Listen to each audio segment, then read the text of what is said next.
Bonjour, je suis le docteur Benoît Risque, radiologue et directeur médical du groupe 3R. Je vous souhaite la bienvenue dans la deuxième partie de ce webinaire dédié au PET-CT en 2022 ainsi qu'à ses indications.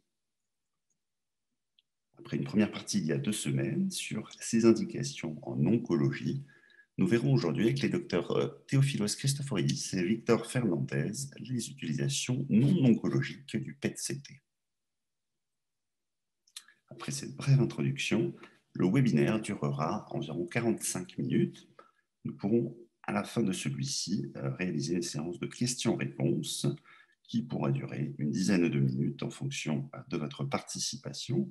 Vous pourrez allumer votre micro pour poser vos questions si nécessaire ou utiliser la fenêtre chat de l'application Zoom pour poser des questions lors du webinaire ou à la fin de celui-ci. Un point de formation continue auprès de la Société suisse de radiologie, de l'Association suisse des techniciens en radiologie médicale et de la Société suisse de médecine interne générale ont été obtenus.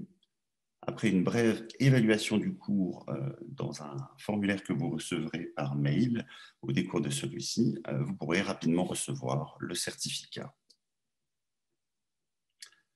Le docteur Théophilos Christoforidis est radiologue et médecin nucléaire. Il exerce actuellement à l'Institut de radiologie de Sion. Le docteur Victor Fernandez est également radiologue et médecin nucléaire. Il exerce également à l'Institut de radiologie de Sion et au Centre d'imagerie médicale du Petit Chêne à Lausanne. Mes 2 collègues vont donc vous présenter ces indications non oncologiques. Nous nous retrouverons d'ici 45 minutes pour la séance de questions-réponses. Je vous souhaite une bonne séance et à tout à l'heure. Bonjour et bienvenue à la deuxième partie de notre webinaire sur le PET-CT. Et aujourd'hui, on va parler des indications non oncologiques. On va se concentrer sur les radiotraceurs marqués au fluor 18 parce que c'est aussi les traceurs les plus utilisés dans ces indications. On va se concentrer surtout sur certaines pathologies, comme c'est le cas des démences, dont le PET-CT a un rôle majeur. On va aussi parler de certaines pathologies cardiaques comme la sarcoïdose et la myocardite. On va aussi parler de certaines maladies inflammatoires et infectieuses comme les vasculites des gros vaisseaux, les infections cardiaques liées à des dispositifs ou à des valves prothétiques. On va aussi parler de la détection des infections sur endoprothèse vasculaire. Un thème important, c'est aussi les fièvres d'origine indéterminée. Quelque chose de plus récent, c'est l'utilisation du PET-FDG dans le contexte d'échinococose avant d'arrêter le traitement pour voir si la maladie elle est toujours active. Et puis, plus récemment aussi, on utilise actuellement le PET à la choline pour la détection des adénomes parathyroïdiens chez des patients atteints d'hyperparathyroïdisme primaire et chez lesquels la scintigraphie classique au sestamibie est négative ou inconclusive. Donc, on va commencer par les démences. C'est un problème important qui touche presque 150 000 personnes en Suisse, avec une incidence qui est relativement élevée, un peu plus de 31 000 nouveaux cas par année. En 2018, presque 17% de la mortalité totale a été attribuée de façon directe ou indirecte à une démence. C'est une source importante d'hospitalisation, mais surtout, c'est une source importante de coûts pour la santé. En effet, il y a 2 grandes études qui ont été faites en 2014 et en 2019 qui ont montré que les coûts peuvent varier entre 4 jusqu'à presque 12 milliards de francs par année. Lorsqu'on parle de démence, c'est un terme général pour désigner un groupe de pathologies caractérisées par la présence de troubles neurologiques, des troubles cognitifs qui vont avoir un impact majeur sur l'activité de tous les jours. Parmi ces maladies, la plus fréquente et importante, c'est vraiment la maladie d'Alzheimer qui va toucher presque jusqu'à 80% des patients atteints de démence. Il existe également la démence vasculaire qui est associée à des AVC. Parmi les maladies neurodégénératives, on a surtout la démence frontotemporale qui va être la 2e ou la 3e cause en fonction de la tranche d'âge, qui est caractérisée surtout par des troubles de type changement de personnalité et des troubles du langage. Il existe également la démence à corps de Lévy, qui aussi en fonction de la tranche d'âge, ça va être la 2e ou la 3e cause. Et puis, les symptômes cardinaux, c'est vraiment des hallucinations, surtout d'aspect visuel, des troubles du sommeil, mais également des troubles moteurs qui apparaissent tardivement de type parkinsonisme. Les démences, en général, elles ont une présentation clinique qui peut être variable, même si on a souvent des listes des symptômes qui voilà, plus ou moins spécifiques. On sait que dans la vie réelle, c'est souvent difficile parce qu'il y a des cas qui sont non spécifiques ou sinon il y a des cas qui se chevauchent. Donc, c'est pour ça que c'est important d'utiliser d'autres outils diagnostiques. Un de ces outils, c'est effectivement le PET-CT ou FDG cérébral. On l'utilise parce qu'on sait que la majorité du métabolisme cérébral, c'est lié au glucose. Et on sait que la consommation de glucose est directement liée à la fonction neuronale, dans le sens que le changement d'activité neuronale, ça va aussi changer le métabolisme du glucose et par conséquence aussi la captation du FDG. Non seulement ça, plusieurs études ont montré qu'effectivement les changements métaboliques au niveau cérébral précèdent l'atrophie visualisée à l'IRM. Donc, l'imagerie PET permet de diagnostiquer ces pathologies de façon plus rapide. Lorsqu'on fait du PET-FDG cérébral, en fait, il y a surtout deux types d'analyses. Il y a l'analyse visuelle ou qualitative. Donc, on va chercher des zones d'hypométabolisme cortical relatives par rapport au noyau gris centraux et au thalamus. C'est des zones effectivement qui présentent un métabolisme qui est conservé, même en présence de pathologie. Sinon, on va aussi chercher des asymétries en fait, au niveau cortical. Et puis, il y a aussi l'analyse semi-quantitative. Donc, on va créer des maps 3D de l'activité métabolique cérébrale. Après, ces maps, en fait, elles vont être comparées avec des maps d'une base de données des patients sains. Et puis, on va créer des maps comparatives qui vont exprimer effectivement l'hypométabolisme en termes de Z-score. Donc, avec des Z-scores élevés, ça veut dire une diminution de l'activité métabolique et ça va apparaître dans la région d'intérêt comme voilà, avec un code de couleur. Alors, la pathologie la plus importante lorsqu'on parle des démences, c'est vraiment la maladie d'Alzheimer qui va toucher jusqu'à 80% des patients atteints de démence. Elle touche environ 10% des patients au-delà de l'âge de 65 ans et presque 50% des patients au-delà de 85. Plus de 85% des cas, c'est des cas sporadiques, mais ça existe aussi des cas familiaux. Les éléments clés au niveau histopathologique, c'est vraiment la présence d'une déposition extracellulaire des protéines bêta-amyloïdes anormales, en fait, qui est mal pliée, qui va former des plaques qu'on appelle séniles. Et puis sinon, un autre élément clé, c'est la présence, en fait, d'une déposition de protéines tau intracellulaires qui va former ce qu'on appelle en anglais des neurofibrillary tangles. Vu que le diagnostic ne peut pas être basé sur l'histopathologie, parce qu'on voilà, ne peut pas biopsier tout le monde au niveau cérébral, le diagnostic va surtout être basé sur la clinique, sur l'analyse du LCR, mais également sur l'imagerie cérébrale, dont le PET-CT. On connaît bien l'évolution de la maladie d'Alzheimer parce qu'effectivement, on sait que les changements, les anomalies cérébrales commencent bien avant l'apparition des symptômes avec la déposition des bêta-amyloïdes. Après, il y a une phase en fait intermédiaire qu'on a tendance à appeler MCI, donc Mild Cognitive Impairment, qui en gros, c'est un terme pour désigner la présence des troubles cognitifs, surtout des troubles de la mémoire, en fait, qui ne sont pas assez sévères pour provoquer un impact sur l'activité de tous les jours. Et puis, on sait que c'est un terme général, ça ne veut pas forcément dire que les patients atteints de MCI vont développer une maladie d'Alzheimer, mais on sait que quand même 15% des patients avec MCI vont développer une maladie d'Alzheimer dans les 2 ans et jusqu'à la moitié, en fait, dans les 5 ans. Pour aider au diagnostic de la maladie d'Alzheimer, on utilise des biomarqueurs. On utilise le système, en fait, ATN, qui a été développé par la Société américaine de la maladie d'Alzheimer, dont A, ça veut dire effectivement amyloïde, T, c'est pour la protéine tau, et puis N, c'est pour la neurodégénérescence. Et puis pour tous ces biomarqueurs, en fait, il existe, si on va, un traceur PET qui peut être employé. Cette même société aussi, ils ont développé un staging, en fait, en fonction surtout de la clinique et puis des biomarqueurs. Et puis, actuellement, il y a également des critères qui ont été développés, en fait, en se basant sur ces biomarqueurs et on voit que le PET a effectivement un rôle crucial actuellement dans le diagnostic de la maladie d'Alzheimer. Si on va comparer tous ces biomarqueurs avec le PET-CT, on voit que la sensibilité, elle est quand même meilleure, de 91%, et puis la spécificité, elle est équivalente.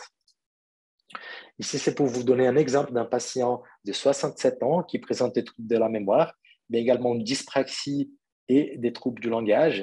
Et puis, ils ont fait l'analyse des images, comme je vous ai parlé avant, en fait, en comparant son activité métabolique corticale par rapport à l'activité des noyaux centraux. On voit qu'effectivement, les lobes pariétaux et puis temporaux présentent un hypométabolisme relatif. Si on va regarder l'analyse 3D on voit qu'effectivement l'atteinte pariéto-temporale est plus importante, mais on voit également qu'il y a une atteinte du gyrus singulaire postérieur à proximité du précunius, et ça, c'est très spécifique en fait pour la maladie d'Alzheimer. Et ici, c'est des maps comparatives, comme je vais expliquer, avec les zones en fait, avec Z-score élevé. Il existe effectivement plusieurs types de démences et puis le PET-FDG est intéressant parce qu'il peut montrer aussi des configurations d'hypométabolisme dans d'autres types de maladies. Ici, c'est la maladie d'Alzheimer classique, comme je vous avais parlé, avec l'atteinte surtout temporo-pariétale et l'atteinte au niveau du cingulum postérieur et du précuneus. Il existe aussi des variantes dites logopéniques, en fait, d'aphasie liées à la maladie d'Alzheimer, qui a aussi une atteinte au niveau frontal. La démence à croix de Lévy aura surtout une atteinte symétrique au niveau occipital. La démence frontotemporale, comme le nom le dit, c'est surtout une atteinte frontale, en tout cas initialement, et après, elle devient plus temporale. Et puis, il existe aussi des variantes, par exemple, de la démence frontotemporale, de type aphasie non fluente ou sémantique, en fait, qui va être une atteinte latéralisée dans les zones du langage. Malgré le fait que ces biomarqueurs, en fait, ils sont très fiables et très précis, ils ne permettent pas de visualiser de façon directe la déposition d'amyloïdes au niveau cérébral. Et puis, on pense que c'est intéressant, en fait, de visualiser ça in vivo parce qu'on peut effectivement détecter des patients qui sont à risque de développer une maladie d'Alzheimer qui peuvent théoriquement bénéficier d'un traitement rapide ou même d'un traitement ciblé au niveau des plaques amyloïdes.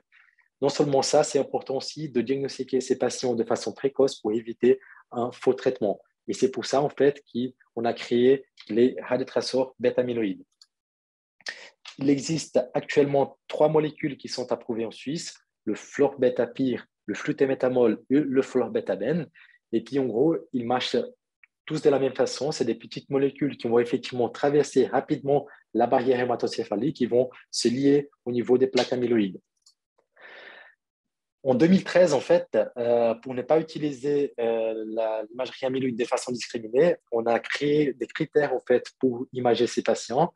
Et puis, il y a des indications qui sont vraiment utiles. C'est surtout dans le cas d'une MCI qui est persistante ou progressive, en fait, pour voir si c'est des patients qui vont être traités comme pour une maladie d'Alzheimer. Lorsqu'il y a une maladie d'Alzheimer qui est possible, mais avec une présentation atypique ou avec une évolution mixte, ou lors d'une démence en fait, d'apparition précoce et progressive, pour voir effectivement si ça va être non une maladie d'Alzheimer. Et puis, en fait, l'utilisation de ces traceurs, en fait, on a trouvé qu'il y a un changement de diagnostic dans 23 à 30% des cas. Il y a aussi un changement dans la prise en charge du patient jusqu'à 60% des cas.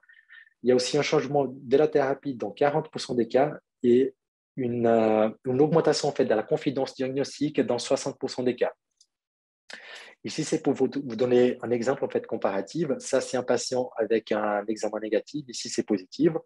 On voit qu'effectivement, il y a une captation importante en fait, au niveau cortical du traceur amyloïde chez le patient qui est positif, tandis que chez le patient négatif, on voit qu'effectivement, la captation est surtout dans la matière blanche et également dans les noyaux gris centraux. On peut aussi observer que la captation en fait, au niveau cortical, elle est diffuse. Il n'y a pas une configuration ou un pattern spécifique comme on voit avec le FDG. Et c'est pour ça, effectivement, que le PET-CT amyloïde, il a quand même des points négatifs. C'est-à-dire que cette absence de pattern spécifique, mais également, voilà, cette captation diffuse ne permet pas de quantifier la maladie. Et surtout, il n'y a pas une bonne corrélation entre la présence de déposition de l'amyloïde et la neurodégénérescence ou voilà, la gravité d'un point de vue clinique. Et puis, on sait aussi que la déposition d'amyloïde augmente de façon physiologique avec l'âge. Donc, la spécificité de ce type d'imagerie va diminuer nettement avec l'âge. Et puis, on sait aussi qu'il existe d'autres types de démences, comme la démence à croix de Lévy, qui peuvent aussi être caractérisées par la présence de plaques amyloïdes. C'est pour cette raison que actuellement, en fait, on est en train d'investiguer surtout les radiotraceurs de type tau. Il y a d'ailleurs une molécule, en fait, le tau-8, qui a été même approuvée aux États-Unis par la FDA, mais actuellement, en Suisse, on l'utilise seulement en recherche.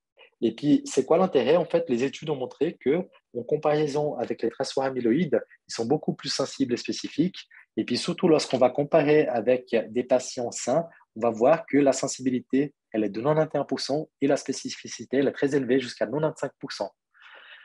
On sait aussi que la déposition taux, en fait, la quantification de cette déposition a une nette meilleure corrélation avec la gravité de la maladie, mais également l'atrophie visualisée, dans le sens, là, par exemple, c'est un patient atteint de maladie d'Alzheimer, on va voir que ces zones-là, c'est les mêmes zones, en fait, qui vont démontrer une atrophie. Et puis, en fait, il y a une meilleure performance, en fait, pour détecter des patients subcliniques, en fait, qui peuvent être candidats à une thérapie précoce. Et puis, elle permet aussi un suivi, parce qu'effectivement, vu qu'il y a cette corrélation directe entre atrophie et puis captation, on peut aussi l'utiliser pour le suivi. Et puis, elle peut aussi diagnostiquer d'autres types de pathologies qui sont liées à la protéine tau, ce qu'on appelle les tauopathies, comme c'est le cas de la dégénérescence cortico-basale ou de la paralysie supranucléaire progressive. Et pourquoi c'est important de diagnostiquer des démences de façon précoce malgré le fait qu'il n'existe pas de traitement? Ça peut avoir des impacts majeurs, en fait, déjà sur le patient, parce qu'en fait, il est au courant de sa maladie, il sait pourquoi il a ces symptômes. Il peut aussi accéder rapidement à des soins de façon appropriée. Il peut être aussi inclus dans des essais avec des nouveaux médicaments. On peut aussi éviter de leur donner le mauvais traitement. Il peut aussi planifier son futur, en fait. Il peut aussi, en fait, il y a des études qui ont montré qu'il y a aussi une meilleure survie chez les patients avec un diagnostic précoce. Ça a aussi un impact majeur chez les soignants à la maison, surtout, qui vont être adaptés, ils vont être éduqués, ils vont aussi accepter. Et puis, des études ont aussi montré qu'il y a une diminution de l'anxiété, mais également de la dépression.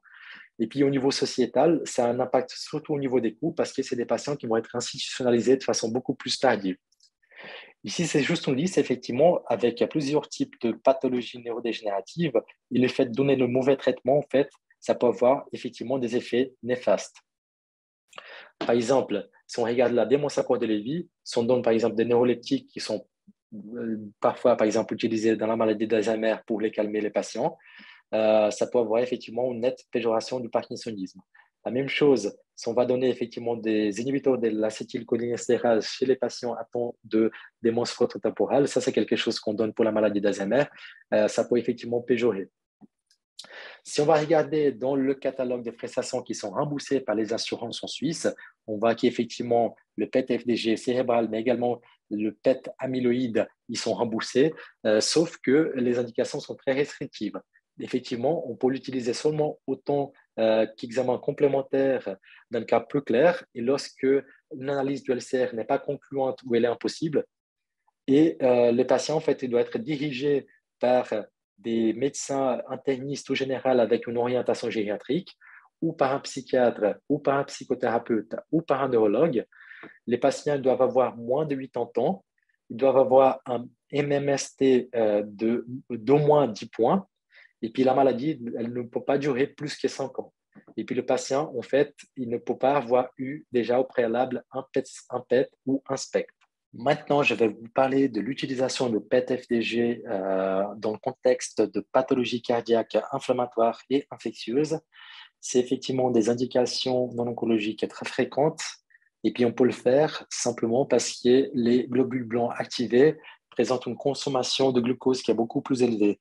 Et cela, c'est dû au fait qu'il y a une surexpression des transporteurs de type GLUT1 et 3, mais également une augmentation de l'activité exokinase. Avant de faire de l'imagerie cardiaque au FDG, c'est important de considérer le métabolisme physiologique cardiaque. En fait, les cardiomyocytes sont capables de métaboliser plusieurs types de molécules différentes. Et puis, ce métabolisme, en fait, il est modulé par plusieurs facteurs, comme la glycémie, l'activité physique, des facteurs endocrinologiques, mais également ce que le patient il a mangé, par exemple, la veille. Donc, c'est important, avant de faire de l'imagerie cardiaque au FDG, de supprimer l'activité physiologique pour montrer des hyperactivités potentiellement pathologiques. Il existe donc des protocoles qui sont utilisés. Ce qu'on utilise chez nous, c'est vraiment de faire un régime pauvre en hydrates de carbone et riche en gras pendant 72 heures avant la réalisation de l'examen, et puis surtout un jeûne prolongé de 12 heures avant. Dans certains centres, on utilise aussi l'héparine parce qu'il y a des études ont montré que l'utilisation de l'héparine accélère en fait le switch métabolique au niveau cardiaque. Ici, c'est pour vous donner un exemple d'un même patient avant et après préparation. Donc, on voit qu'il y a une suppression complète de l'activité myocardique. Donc, la sarcoïdose cardiaque, c'est vraiment une indication importante de PET-CT-FDG. Comme vous le savez bien, la sarcoïdose, c'est une maladie multisystémique et granulomateuse qui peut toucher pratiquement n'importe quel organe. L'atteinte cardiaque est visualisée dans environ 20 à 70% des patients et jusqu'à 25% des patients ont vraiment une atteinte cardiaque isolée. En tout cas, aux États-Unis, la sarcoïdose cardiaque est responsable de 25% de la mortalité liée aux sarcoïdoses. Et au Japon, en fait, ce chiffre est très élevé, arrivant jusqu'à 8,5%. La présentation clinique elle est variable, mais il y a surtout en fait, des troubles de conduction, voilà, une insuffisance cardiaque, des troubles du rythme, des troubles valvulaires ou même la mort subite. La survie sur 5 ans est d'environ 60 à 90%. Et puis, pourquoi c'est important de la diagnostiquer de façon précoce? Parce que voilà, c'est une maladie qui est théoriquement fatale, peut être fatale en tout cas. Et puis, on sait que l'imagerie conventionnelle ne peut être pas spécifique, mais surtout, la biopsie endomyocardique, en fait, elle présente une sensibilité qui est très faible, entre 30 à 30%, parce que, voilà, vu que c'est une maladie hétérogène, on peut biopsier dans un mauvais endroit. D'après les études les plus récentes, en fait, les méta-analyses, on voit que la sensibilité, elle est très bonne, en fait. On arrive jusqu'à 84% et la spécificité jusqu'à 83%. Les études ont aussi montré que cette modalité d'imagerie est très efficace pour le suivi de la maladie. Ici, c'est juste pour vous donner quelques exemples, en fait, de configurations d'atteintes différentes. Ici, c'est par exemple un patient avec une atteinte diffuse intéressant la totalité du myocarde. Ici, c'est un patient avec une atteinte focale au niveau du septum. C'est vraiment quelque chose d'assez fréquent. Ici, c'est aussi une atteinte diffuse, mais d'aspect un peu plus patchy, un peu plus hétérogène. Ici, c'est un patient avec une atteinte intéressant surtout le cœur droit. Et puis ici, c'est juste par comparaison un patient qui a été mal préparé. Donc voilà, parfois c'est difficile en fait de faire la part des choses. Ici, c'est juste pour montrer deux cas de suivi chez des patients en fait, qui ont une atteinte systémique, mais aussi une pathologie cardiaque. Et puis, on voit qu'effectivement, après traitement avec des corticoïdes, si on fait le PET, on voit que la captation, elle disparaît. Une autre indication possible du PET-CT-OFDG, c'est les myocardites. Donc, voilà, en général, la myocardite, c'est vraiment une inflammation du myocarde et qui est due à plusieurs facteurs comme des virus, des maladies auto-immunes ou même des médicaments. La clinique, elle est variable, mais voilà, surtout de la dyspnée, douleur thoracique, des troubles du rythme aussi. Et les complications possibles, c'est surtout une insuffisance cardiaque due à une cardiomyopathie dilatée ou même l'arrêt cardiaque. Des études ont montré qu'effectivement, il y a pratiquement une équivalence entre le PET-FDG et l'IRM cardiaque. Donc, cela montre l'intérêt surtout de réaliser du PET-FDG lorsqu'il y a des contre-indications à l'IRM. Et puis, en fait, en comparaison avec l'atteinte en fait, de la sarcoïdose cardiaque, on voit que dans les myocardites, c'est souvent voilà, une maladie qui est plutôt diffuse. Ici, c'est pour vous donner un exemple d'un patient avec une myocardite à cellule géante. Et puis, on voit en fait ça, c'est à la baseline. Et puis après, en fait, on voit que avec le traitement, on voit qu'il y a une diminution voilà, de la captation avec une presque disparition lors du dernier contrôle. Une autre indication très importante, c'est dans le contexte d'endocardite. Donc, l'endocardite, voilà, comme vous le savez, c'est une pathologie importante avec une morbidité et une mortalité qui ne sont pas négligeables. Même si c'est rare, en fait, on voit que l'incidence est en train d'augmenter ces dernières années parce que voilà, on utilise toujours plus des dispositifs implantés et également on fait plus de remplacements valvulaires. Le diagnostic peut être difficile parce que la clinique elle peut être pas spécifique. Le diagnostic il se base vraiment sur les critères des DUC modifiés qui présentent en fait une bonne sensibilité dans le contexte des valves natives et la sensibilité est faible en fait pour les valves prothétiques. Et puis, en fait, l'échocardiographie présente les mêmes problèmes dans le sens voilà, qu'elle est très bien pour voilà, l'endocardite sous valve native, mais par contre, sous valve prothétique, elle est moins bien. C'est pour ça qu'en 2015, en fait, on a décidé d'intégrer aussi le PET-CT dans la décision, dans l'arbre décisionnel diagnostique. Et puis, effectivement, et ça, on utilise seulement dans le contexte actuellement des valves prothétiques. Donc, qu'est-ce que les études ont montré? En fait, on voit que dans le contexte des valves natives, la sensibilité du PET-CT au FDG elle est quand même faible, en fait, seulement 36%, tandis qu'en présence des valves prothétiques, voilà, la sensibilité est bonne de 86% avec une spécificité de 84%. Et puis, dans le contexte d'endocardite sous d'autres dispositifs, lorsqu'il y a une infection, par exemple, du boîtier d'un pacemaker, en fait, on voit que la sensibilité et la spécificité elles sont très bonnes. Et puis, lorsqu'il y a, par contre, une infection liée plutôt à l'électrode, en fait, la sensibilité est un peu moins bonne. Mais voilà, ça dépend beaucoup de l'étude qu'on analyse. Et puis, en plus, en fait, selon une méta-analyse récente, on voit que lorsqu'on utilise le PET-EFDG pour les endocardites, on voit des foyers extracardiaques dans jusqu'à 17% des cas. En plus, en fait, actuellement, en tout cas, on est en train d'investiguer, par exemple, au CHU, en fait, l'utilisation de l'angiocité, donc avec des techniques un peu plus modernes, en fait, couplées au PET, en fait, et puis cela semble aussi montrer des résultats encore meilleurs. Ici, c'est juste deux cas. Donc, un cas d'un patient voilà, chez lequel on a imagé, effectivement, on a fait un PET angio-CT pratiquement. Et puis, on voit effectivement la végétation à proximité de la valve prothétique. Et puis, on voit cette importante captation autour de la valve, en fait, confirmant la présence d'une endocardite infectieuse.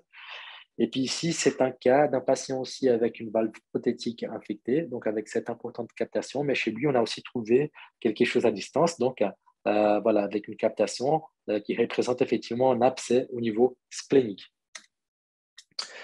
On peut aussi utiliser le PET-FDG pour le diagnostic des infections liées à d'autres types de dispositifs cardiaques, comme les pacemakers par exemple. Et puis, dans ce contexte, en fait, on divise les infections en deux types. Les infections en fait, liées au boîtier et puis les infections liées en fait, aux électrodes qui peuvent être associées ou pas à une endocardite. Et puis, pourquoi c'est important vraiment de diagnostiquer ces patients de façon surtout précise? C'est parce que voilà, le traitement, souvent, dans ces contextes, c'est d'enlever le matériel. Donc, ça peut avoir vraiment un impact majeur chez les patients. Et puis, d'après en fait, la Société européenne du rythme cardiaque, en fait, en 2020, on a aussi intégré le PET-CT ou FDG dans le contexte diagnostic. Et puis, qu'est-ce que les études plus récentes montrent? En fait, il y a une méta-analyse qui a montré, dans le contexte en fait, d'infection du boîtier, une sensibilité très élevée, de jusqu'à 96%, et une spécificité aussi très élevée, presque 100%. Et puis, lorsqu'il y a une infection liée à un électrode avec endocardite, on fait aussi la spécificité, elle est très élevée, 95%, et la sensibilité un peu moins bonne, mais voilà, quand même très élevée, 87%. Ici, c'est juste pour montrer voilà, un cas d'un patient qui a la double infection, donc une infection au niveau du boîtier, mais également qui touche également un électrode. Et pour finir, si on revient à notre fameux catalogue des prestations remboursées par les assurances en Suisse, on voit qu'effectivement la sarcoïdose cardiaque, mais également la suspicion d'infection de dispositifs cardiaques ou de valves artificielles sont également présents. Petite astuce, en fait, si vous voulez faire un examen pour le myocardite, vu que ça ne figure pas directement, en fait, il faut demander plutôt pour sarcoïdose cardiaque. Comme ça va être remboursé. Voilà, je vous remercie et je passe la parole au docteur Christoforidis. Merci. Okay. Bonjour, c'est Christoforis Theophilos. Je prends la parole du Dr Fernandez et je continue avec des autres indications non oncologiques du PET-CT. Et on commence avec le vasculite, le vascularite. Selon les directives cliniques de la Société suisse de la médecine nucléaire, on peut effectuer des PET-CT en cas de suspicion de vascularite des gros vaisseaux et aussi pour les suivis thérapeutiques. Et cette demande peut être faite par des spécialistes en rhumatologie, en immunologie ou en médecine interne, en médecine générale et aussi par les angiologues et les chirurgiens vasculaires. Comme vous connaissez bien les vascularites, il y a différents types de vascularites. Il y a des vascularites qui touchent les grands vaisseaux, comme l'artérite Takayasu et l'artérite à cellules géantes. Il y a des vasculites de vaisseaux de taille moyenne, comme la maladie Kawasaki. Il y a des vasculites de petits vaisseaux, comme les Wegener ou les Strauss. Et après, il y a des vasculites qui touchent aussi les vaisseaux, les artères et les veines, c'est comme la vasculite qui vient de la maladie du Béchet. Si on veut faire une autre classification des vasculites, on doit le diviser sur le vasculite primaire, qu'on a déjà décrit, et après les vasculites secondaires, comme les vasculites qui suivent la spondylarthrite ankylosante, les vasculites qui suivent les infections comme l'hépatite B, et aussi le vasculite à la suite du syndrome de Sjögren ou à la suite de néoplasie. une autre classification de vasculite secondaire.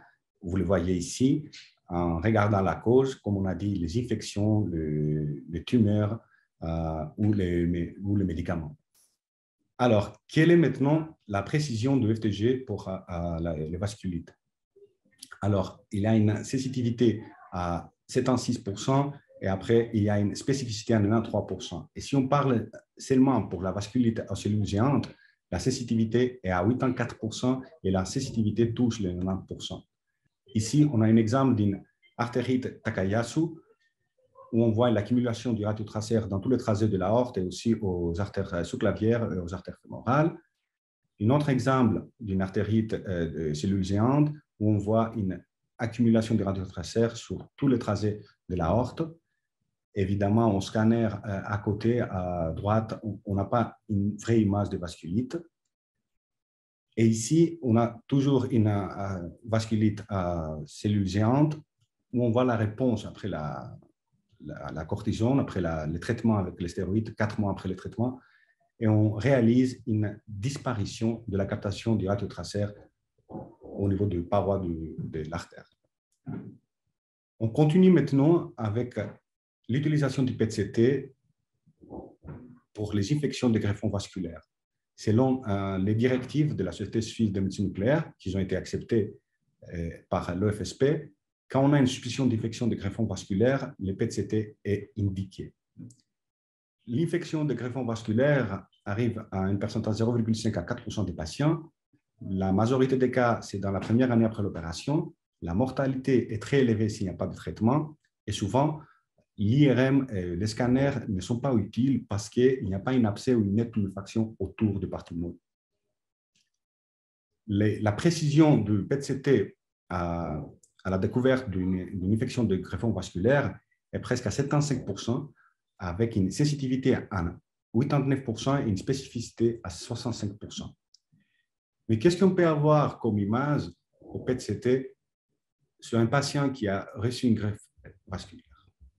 On peut avoir une paroi libre sans captation du radiotracère et bien sûr, ça nous dit qu'il n'y a pas une infection. On peut avoir une légère captation diffuse du radiotracère sur la greffe et ça c'est normal, c'est la réaction ça nous montre la réaction du tissu au greffe. Mais après, si on a une infection, on peut avoir une captation focale sous la paroi de l'artère, ou sous la paroi de la greffe de l'artère, excusez-moi. On peut avoir une captation focale et intense sur la paroi de la greffe. Et à la fin, on peut avoir une captation intense et aussi une captation sur une collection à coller, image qui aussi nous montre qu'il y a une infection de la greffe. Ici encore un exemple d'une infection du greffe vasculaire de l'artère fémorale à droite avec nette captation sous l'acquisition de PET. On continue maintenant avec une autre indication qui est la fièvre d'origine indéterminée, qui est aussi acceptée par l'OFSP et qui est remboursée par les assurances des maladies. Qu'est-ce qu'on appelle fièvre d'origine indéterminée? C'est la fièvre plus de 38,3 degrés qui persiste pendant 3 semaines après un diagnostic incertain et plusieurs investigations par autre imagerie médicale. Quelle est l'aide qui offre, excusez-moi, le PET-CT sur la diagnostic des fièvres d'origine déterminée? Selon plusieurs études, il peut donner une réponse de la cause du fièvre entre les 40 et 60% des cas des patients examinés. Et il peut donner une réponse en nous disant qu'ici, par exemple, on a une péricardique, alors une infection virale. Ici, par exemple, on a une mononucléose avec une captation des radiotracères au niveau du palatantocyle, au niveau des adénopathies du cou et aussi au niveau de la rate. Il peut nous diriger vers une lymphome, comme ici, qu'on a une lymphome non-Hodgkin. Il peut nous montrer que, par exemple, ce patient ici, il y a une tuberculose avec une péritonite au niveau abdominal et aussi de multiples adénopathies percaptantes au niveau du thorax.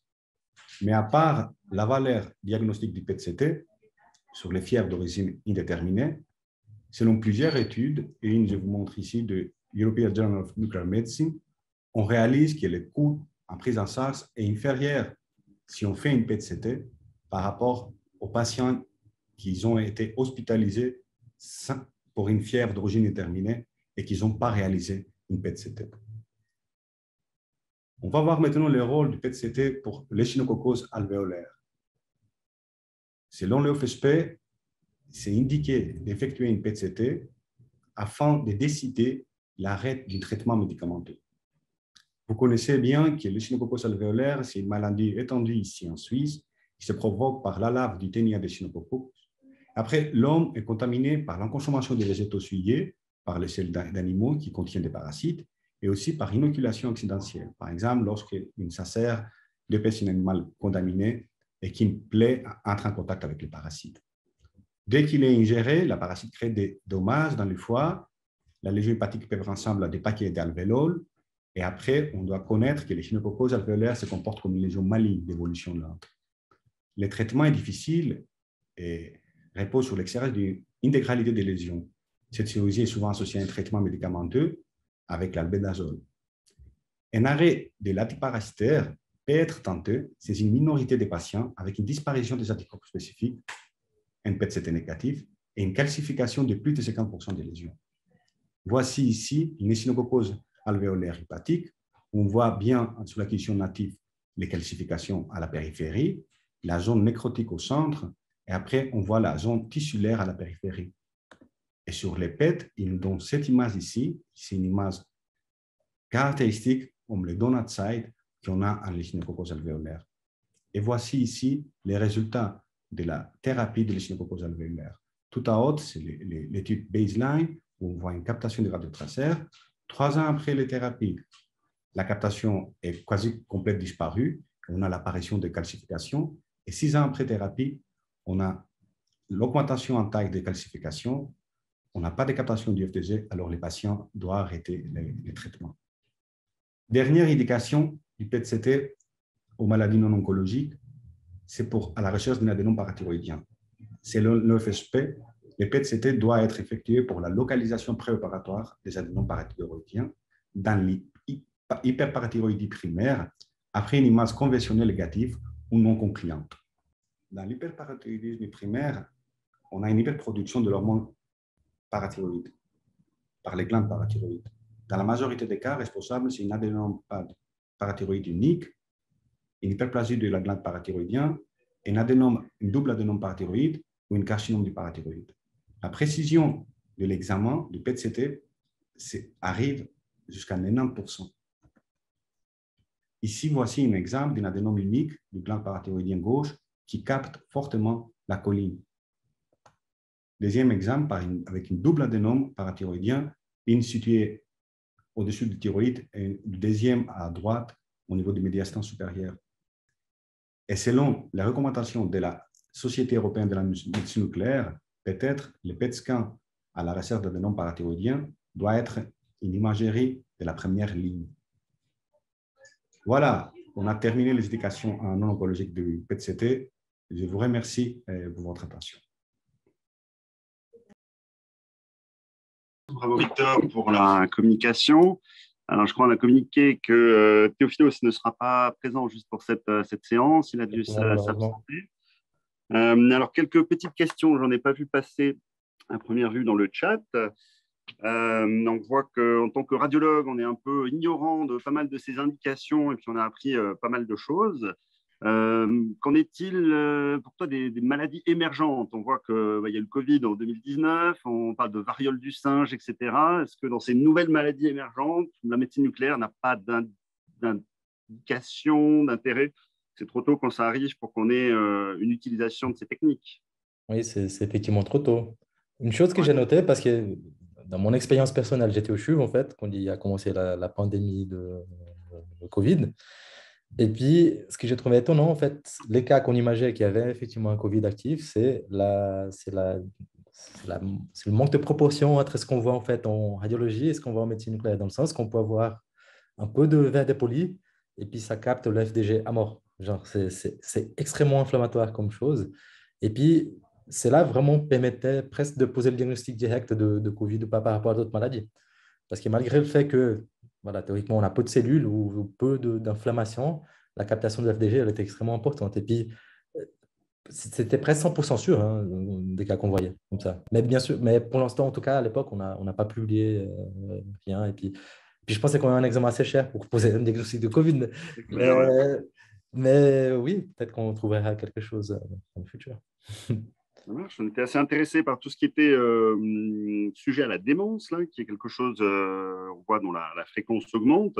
Finalement, comment tu choisis, toi, le traceur à utiliser? Tu as besoin d'une indication qui soit précise de la part du neurologue sur le type de démence qu'il cherche, ou c'est toi en lisant la demande, ou tu as des traceurs qui Euh, sont un peu utilitaires pour les demandes de démence ou... D'habitude, les neurologues, ils savent, en fait. D'habitude, voilà. La médecine nucléaire, c'est rare, en fait, encore. Bon, voilà. C'est quand même, en fait, des techniques qui restent presque comme deuxième option. C'est aussi le cas pour la démence, en fait. Dans la démarche diagnostique, d'habitude, de la maladie d'Alzheimer, par exemple, il y a la clinique, bien sûr. On fait souvent, en fait, une PL pour voir l'analyse, en fait, du liquide céphalorachidien, pour voir s'il y a une diminution de l'amyloïde et puis une augmentation de certains types de taux, en fait, parce on peut voir la taux phosphorylée, la protéine taux. Quand on a la phosphorylée, ça veut dire effectivement qu'il y a une augmentation de taux, donc une déposition au niveau du cerveau. Donc, c'est très spécifique pour la maladie d'Alzheimer. Tandis que la taux total, en fait, quand on a une augmentation, c'est plutôt une neurodégénérescence qui est générale, en fait. Voilà. Et après, il y a l'IRM aussi. Et puis, en fait, d'habitude, on arrive au PET souvent quand ce n'est pas clair le cas. Voilà. Et dans ces contextes-là, on peut demander le FDG ou l'amyloïde. Hein. L'amyloïde, c'est surtout, en fait, je pense que dans la présentation, j'ai parlé effectivement des indications qui sont un peu plus appropriées. C'est lorsqu'on pense que c'est vraiment une maladie d'Alzheimer, mais on n'a pas tous les critères. Et puis là, on peut faire un PET amyloïde. Et puis, pour l'instant, en fait, le PET tau, c'est fait que pour la recherche, en Suisse en tout cas.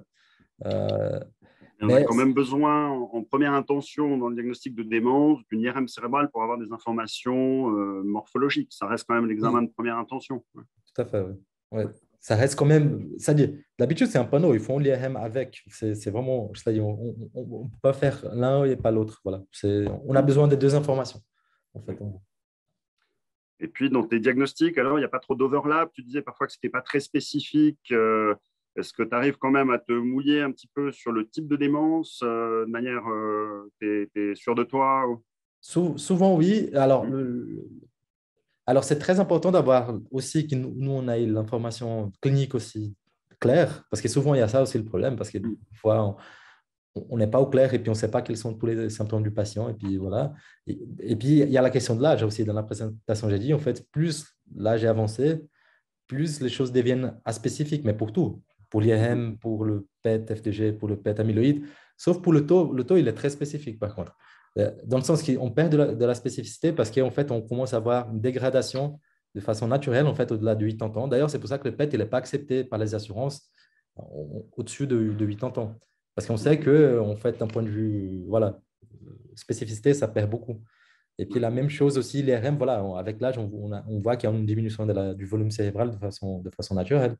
Et donc, c'est très difficile aussi de trouver de la spécificité en fait, dans ce contexte-là. Voilà. Alors, on voit effectivement dans les indications de remboursement, là tu parlais de la PL, on a quand même un examen invasif qui est un peu un prérequis pour que les assurances entrent en matière. Est-ce Ouais. que tu visualises un avenir où finalement la médecine nucléaire pourrait permettre de passer outre ces examens invasifs en améliorant, je ne sais pas, la spécificité ou en ayant des nouveaux traceurs peut-être qui permettraient de passer outre finalement cette PL et ces informations-là? Oui, je pense, surtout pour les traceurs taux, en fait, vu qu'il y a beaucoup de nouveaux qui sont en train d'être développés. Parce qu'en fait, les taux, le problème aussi, c'est que certains, ils ont des captations qui ne sont pas spécifiques, mais la majorité est quand même très spécifique. Et puis avec les nouveaux, ça va, à mon avis, ça peut complètement substituer l'APL. Parce que l'APL, elle n'est pas. Voilà. Il y a vraiment des études qui ont fait vraiment la comparaison entre PL et PITO. Le taux, il est beaucoup meilleur hein, en général. Donc, c'est-à-dire le PET-taux. Et puis, en fait, en plus, à mon avis, ça va encore être mieux une fois qu'on arrive à développer des médicaments vraiment spécifiques pour, voilà, dans ces contextes-là. Comme ça, c'est-à-dire le fait de visualiser effectivement la déposition de taux et puis pouvoir suivre aussi par PET, hein, parce que c'est ça aussi l'idée, parce qu'on peut suivre la maladie avec PET taux. Parce qu'effectivement, avec l'APL, ça va toujours donner des résultats qu'on ne va jamais être sûr, en principe. Mais pour le suivi, voilà, surtout s'il y a des traitements qui sont plus spécifiques. On voit de plus en plus d'articles sortir là sur des facteurs prédictifs de lésions dans les journaux de radiologie, sur tout ce qui est radiomix, plutôt pour IRM, etc. Est-ce qu'il y a des parties comme ça de l'intelligence artificielle et des techniques un peu poussées qui sont appliquées aussi au PET-CT, tout ce qui est radiomix comme ça? Est-ce que ça ressort dans les facteurs prédictifs? Oui, Tu as de la littérature qui sort, ouais.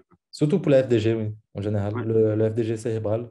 Bon, après, on utilise aussi pas mal pour l'oncologie en fait, cérébrale. C'est-à-dire il y a un PET qui s'appelle FET, hein, la fluoroéthyltyrosine en fait. Et puis là, en fonction du type de captation, il y a pas mal de données qui ont été publiées. Mais pour le FDG, surtout pour voir, parce que le FDG, comme j'ai dit, hein, c'est généralisé, donc c'est vraiment, on va voir le métabolisme. Donc en fonction du type de démence, en fait, on aura des patterns différents. C'est très intéressant d'ailleurs de pouvoir parler de type de démence parce qu'on voit vraiment, quand on a par exemple une frontotemporale, on voit vraiment que c'est les lobes frontaux qui sont atteints.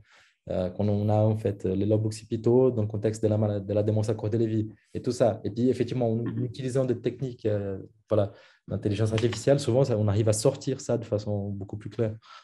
En fait, on parlait il y a 2 semaines là, des indications oncologiques pour le patient. Est-ce que finalement, entre indications oncologiques, non oncologiques, pour lui, dans le déroulé de l'examen, il n'y a pas de changement particulier pour lui? Dans le cas du PET cérébral, lorsqu'on fait en fait du FDG, il faut juste en fait, bien sûr, il y a la préparation diététique, c'est la même, c'est-à-dire il faut qu'il soit à jeun, qu'il n'ait pas mangé des hydrates de carbone avant l'examen, c'est-à-dire il faut qu'il soit à jeun complètement. Par contre, en fait, lorsqu'on fait aussi du PET cérébral, il faut qu'il soit au repos, c'est-à-dire d'habitude on le met en fait dans un endroit au repos, mais il faut qu'il garde les yeux ouverts, parce qu'en fait, en gardant les yeux ouverts, on évite d'avoir un hypométabolisme occipital qui serait voilà, artificiel, en fait, s'il garde les yeux fermés. Et puis, ça pourrait ressembler effectivement à des monstres à corps de Lévy qu'il n'y a pas. Ou sinon, on ne peut pas mettre des lumières ou des sons importants parce que ça risque de faire des activations dans des endroits. Donc, c'est surtout ce repos neurosensoriel qui est important. Et puis, concernant surtout, j'ai parlé, voilà, dans ma partie, j'ai parlé d'inflammation cardiaque. Là, il faut effectivement utiliser des techniques pour supprimer la captation physiologique du cœur, qui est très variable. Voilà. Ok, écoutez, moi j'ai fait à peu près le tour des questions qui sont venues à l'esprit lors de la présentation. Je ne sais pas parmi l'assistante, vous pouvez soit allumer votre micro, soit utiliser le chat. Sinon, écoutez, plus qu'à vous remercier. Merci Théophilos et Victor pour ces présentations très informatives. On espère que vous aurez appris des choses, notamment pour ce qui concerne la Suisse et les remboursements qui nous semblait important de surligner pour le bénéfice des patients par rapport aux indications qui ne sont pas forcément toujours bien connues, mais qui sont en tout cas bien validées par les sociétés suisses de sous-spécialité pour les différentes pathologies que l'on a pu voir. Je vous remercie à tous pour votre attention et je vous souhaite une bonne après-midi. Vous recevrez le mail demain en général pour avoir après en 2-3 clics le certificat de participation. Bon après-midi. Merci Victor. Merci, et à une prochaine. à toi. Merci à toi. Merci. Au revoir.